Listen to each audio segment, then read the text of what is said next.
힐리어더스 이승원 대표입니다. 안녕하십니까. 자, 미국은 지금 바삐 돌아가고 있습니다. 금융시장 이야기고요. 어닝 시즌이 계속 활발하게 본격적으로 나오고 있고, 어제는 뉴욕 증시가 이제 연휴 이후에 개장을 했을 때 33개 기업이 실적을 내놨는데요. 8개 기업을 빼고 25개 기업이 예상치보다 좋은 호실적을 내놨습니다. 오늘 저녁에는 이제 98개 기업이 또 실적이 나오게 되고요. 어제 가장 주목되는 기업은 역시 온라인 스트리밍 업체인 넷플릭스. 그동안 나스닥 기술주의 거품의 또 하나의 주요 포인트였던 넷플릭스가 어닝 서프라이즈 좋은 실적이 나왔죠. 시간에서 현재 6.73%가 상승하고 있습니다. 자, 어닝 시즌을 대하는 우리의 입장, 이기태 기자님 일단 정리 좀 부탁해 주시고. 계속해서 말씀드렸습니다만 일단은 내려왔던 종목이 그러니까 그동안의 거품 논란이 일면서 하락했던 종목이 호실적을 나타내면 반등을 보일 것이다. 넷플릭스가 오늘 그런 모습을 좀 보여줬고요. 그렇지만 계속해서 올라왔던 종목은 실적이 좋지 않게 나오면 거기서 변곡점을 나타낼 것이다. 그러니까 기대감이 선반영된 것이다. 그런 말씀을 좀 드렸는데 오늘 그러한 움직임이 좀 나타난 것 같습니다. 반도체 업종도 반등을 좀 보였는데요. 반도체 업종 중에서는 마이크론이 5.9% 그리고 호실적을 먼저 발표하니까 호실적을 발표한 AMD가 11% 장 마감 후에 실적 발표 이후에 상승하는 모습을 좀 보여줬는데요. 그 이외에도 셰일가스 업체인 헬리버튼 장비 업체죠. 헬리버튼이 실적 발표를 하면서 3.3% 정도 반등을 좀 보여줬습니다. 무엇보다 기술주들의 반등이 컸는데요. 기술주들은 실적 발표한 페이스북 같은 경우에도 사실 골드만삭스가 낙폭과대로 인한 앞으로 투자 의견, 상향 의견, 매수 의견을 내면서 3.9%, 그리고 아마존이 아마존 역시 투자 의견 상향 소식에 힘입어서 1.8% 상승을 했습니다. 그리고 중국판 트위터죠. 웨이보 같은 경우도 상장 이후에 11% 연속해서 상승하는 모습을 보여줘서 오늘 네이버 주가에 좀 관심이 가는데요. 이렇게 보시면 될 것 같습니다. 일단 연동되는, 그러니까 미국 기술주들과 연동되는 종목은 네이버 정도로 가름할 수 있겠고요. 그 다음에 시대 흐름은 기류를 타는 종목군들은 사물인터넷이라고 보시면 되겠고, 그 다음에 외국인들이 사는 IT 자동차에서 낙수 효과가 큰 IT 부품 업체, 그러니까 눈높이가 낮아져서 목표 실적치가 반등을 좀 보이거나 아니면 실적이 좋았음에도 주가가 많이 하락한, 그렇게 세 분류로 나눠서 시장을 보신다라고 하면 실적 시즌에 대응하는 현명한 전략이 아닐까 그렇게 보여집니다. 네.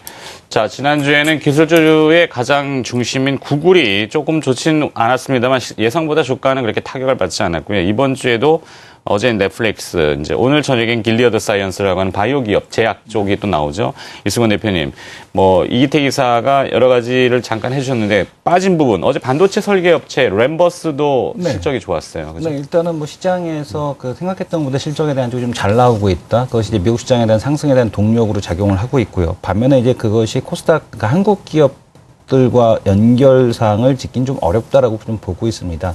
그러니까 화학업종, 예를 들어서 이제 화학업종을 우리가 예를 들 수 있을 것 같은데요. 화학업종의 화학 제품 가격이 상승하는 것은 미국에 대한 경기가 좋아져서 상승한다라기보다는 중국의 공장 가동 정지에 의한 화학 제품 가격에 의한 상승 때문일 가능성이 매우 높습니다. 그리고 또한 지금 보시게 되면은 이 화학 제품에 대한 쪽에서 오히려 화학주를 바라볼 때 우리가 입장에서도 중국 공장 가동 정지에서 화학 제품 가격이 올라간 그런 업종, 종목들, 그런 기업들을 좀 보실 필요가 있을 것 같고요. 반면에 이제 미국에서 셰일가스의 제품과 셰일 오일의 제품과 또한 우리의 지금 나프타 베이스에 대한 제품과에 대한 경쟁에 대한 쪽을 놓고 본다라면 아직까지 이런 업종 같은 경우는 상당히 좀 제한적일 가능성이 높다. 즉, 지금 코스피 대표 화학 업종 같은 경우는 제한적인 박스권에 대한 흐름에 묶일 가능성에 대한 쪽이 좀 높다라고 보고 있습니다. 그래서 지금 일부에서는 지금 JP 모건이죠. JP 모건에서는 한국의 시장이 싸지 않다. PER 배수 10배 정도에 해당하고 있기 때문에 싸지 않고 실적에 대한 신뢰도를 좀 더 보여줘야지만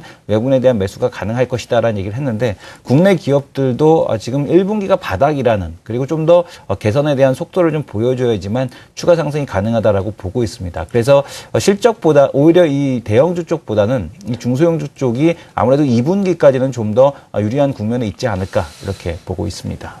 네. 자, 어제 골드만삭스가 또 페이스북에 그 네. 등급을 올린 걸로 제가 알고 있습니다.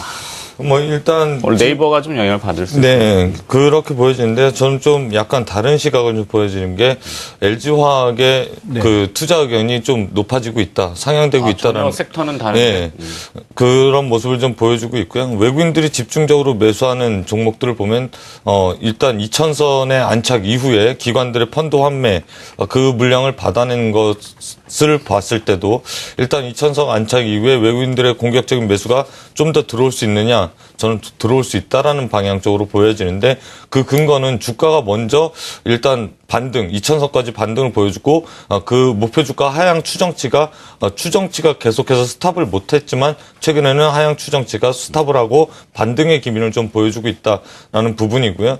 두 번째로는 그런 섹터들이 결국에는 IT, 자동차, 화학 업종 그리고 은행 업종이었는데 아까 이승원 대표께서는 화학 업종은 아직까지 물음표다라는 부분에 있어서 저는 LG화학이라든가 그런 종목들이 투자 의견이 상향되고 있고 금호석유화학은 되려 실적 예상치보다 좋은 후실적을 발표했기 때문에 여기가 바닥 부분이 아닌가 그렇게 보여주고 있습니다. 네. 이승원 대표는 어떻게 보십니까? 저는 뭐 말씀드린 화학주에 대해 전반적으로 부정하는 건 아니고요. 네. 화학주 내에서도 좀 옥석을 가려야 된다라고 말씀을 드리는 거고 오히려 대형주 쪽보다는 미국과 경쟁하지 않는 중소형 화학 제품을 만드는 회사들 이쪽이 좀 더 유리하지 않을까 이렇게 판단하고 있습니다. 네. 일단 뭐 그런 면에 있어서는 사실은 지금 중소형주 개별주 위주의 포트폴리오가 없으면 많이 소외되셔 있을 거예요, 투자자분들이. 그렇게 저도 바라봐지고 있고 계속해서 방송을 통해서 중소형 개별주 위주의 종목들을 발굴해서 말씀을 드렸는데 그렇다고 해서 대형주를 보지 말자라는 의견은 아닙니다. 그래서 제가 말씀드리는 의견은 대형주도 일부 포트에 담고 그 다음에 시장 대비 초과 수익은 중소형주에서 거두자라는 의견이기 때문에 일단 그런 그런 의견이 지금까지는 포트폴리오에 우상향하는 추세를 만들어 왔고 앞으로도 2분기 때는 그럴 가능성이 높기 때문에 큰 섹터별로 말씀을 드린 거였습니다. 네. 이승원 대표는 계속 머리를 수그리고 계셔가지고. 이기태 기사가 찾고 계십니다. 그렇죠. 네. 네. 자, 또 한 가지 국내 이슈는 이 거래 대금이 많이 줄어들었습니다. 어제 2조 2천억 원까지 내려왔는데요. 그러니까 2008년도 금융위기 이후에는 가장 적은 거래 대금이라고 합니다. 이 거래 대금이나 거래량은 시장에서는 간접적으로는 에너지로 측정이 되지 않습니까? 네. 에너지가 내려왔다는 얘기는 여러 가지 의미일 수 있는데 바닥일 수도 있고 아니면은 매기가 좀 충전되지 못하는 이런 현상도 있는데 이걸 확대 해석하면은 내수의 침체 여러 가지 복합적인 것이 있어요. 네. 자, 바라보기 입장 차이일 수 있습니다만 이기태 기사는 어떻게 보십니까? 일단 최근에 3조 원 미만의 거래 대금이 3일 연속되면서 그런 부분이 있을 것 같은데요. 무엇보다 유럽, 미국 전반적으로 휴일이었습니다. 그러니까 작은 크리스마스라고 해서 부활절이 있었죠. 그렇기 때문에 휴가들을 많이 갔기 때문에 거래 대금이 좀 줄어든 것 아니냐라고 생각이 되고요. 두 번째 요인은 우리 내부적으로 있었던 그 큰 문제 때문에 거래 대금이 좀 위축된 것으로 보여지는데 이런 기류는 당분간 지속될 것인가라고 놓고 봤을 때 일단 오늘 내일 외국인이 어떻게 매매를 하냐에 따라서 우리의 시각이 좀 바뀌지 않을까. 그리고 사회적인 분위기도 좀 반등을 좀 보이지 않을까. 그렇게 보여지고 있기 때문에 바로 말씀드리자면 일단 3조 원을 넘어서는 거래 대금이 오늘과 내일 정도에 나타난다라고 하면 이거는 그냥 단순한 이슈였다. 그렇게 볼 수 있고요. 그렇지 못한다라고 하면 아까 말씀하셨듯이 좀 침체되는 시장이 아닐까. 그렇게 보여지기 때문에 사실 침체되는 시장이다라고 하면 매물이 매물을 부르는 시장이 또 될 수 있으니 오늘 내일이 거래 대금, 거래량 상당히 중요한 날이지 않을까. 그렇게 포인트를 접고 가셔야 될 것 같습니다. 네, 시장에서 프로그램 매매에 대한 쪽에 대한 흐름도 거의 변화가 없는 가운데서 거래 대금이 좀 많이 줄어들어 있기 때문에 네, 외국인 매수의 기관 매도 이렇게 나옵니다. 네네. 지금 보게 되면은 그만큼 이제 시장에 참여하는 쪽은 이제 프로그램밖에 없었고 시장에 적극적으로 이제 참여했던 사람들의 이제 휴가에 대한 영향이 훨씬 더 크지 않았나 이렇게 보고 있습니다. 그래서 이번 주 중반을 넘어가면서부터는 아무래도 이제 거래 대금에 대한 쪽을 되찾지 않을까. 그리고 시장에 대한 흐름에서는 거래소에 대한 쪽들도 다시 한번 4조 원대 이상 그리고 코스닥 같은 경우도 조금 조금 더 이제 거래 대금이 한 2조 원대 이상으로 증가하는 모습을 보여줄 가능성이 높아 보입니다. 좋습니다. 자, 이제 두 분의 관심 기업을 여러 가지 이슈들과 묶어가지고 한번 보도록 할까요? 오늘 관심 기업을 어떻게